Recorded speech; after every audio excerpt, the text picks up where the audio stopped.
आजही नजरेसमोरून फिरतोय तो संपलेला हिरवागार गावचा माळ. माळावर फुललेली पिवळी, निळी, जांभळी, पांढरी, पावसात न्हालेली, वाऱ्यावरती डोलणारी टपोरी रानफुलं, ज्यांचा सुगंध दरवळायचा शिवारभर. स्पर्श होताच बोट लिहायची पिवळा धम्मक भंडारा. नागपुडीत साठवलेला तेव्हाचा दरवळ अगदी आत्ताही जाणवतोय जसाच्या तसा. अलीकडं जुंधळ्याच्या पातीत सुरू असायचं काकणांच्या तालावर खुरप्यांचं तालबद्ध नृत्य. पात भरून पसरलेले असायचे कुरडू, इदरा, हराळीच्या मुठींची रांगोळी. श्रमानं थकलेली माणसं मंत्रमुग्ध होऊन ऐकायची व्हला आणि भुरड्याच्या भावनिक गोष्टी हू म्हणून.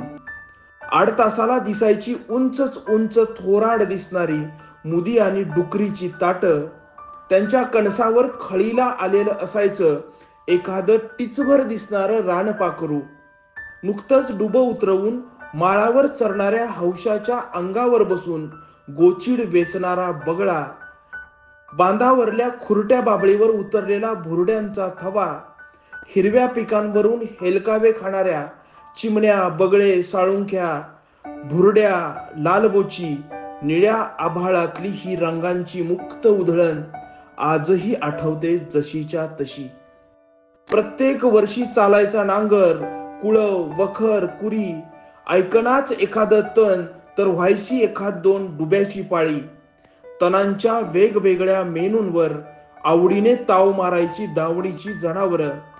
सूर्याच्या दिशेने डोलणाऱ्या सूर्यफुलाचा सुगंध दरवळायचा शिवारभर.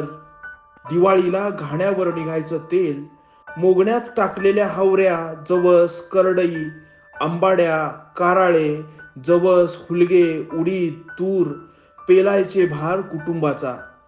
ज्वारी, बाजरी, गहू, भुईमुगाने तेव्हा समृद्ध होती घरे, कारण आले नव्हते गावात तेव्हा तथाकथित विकासाचे वारे.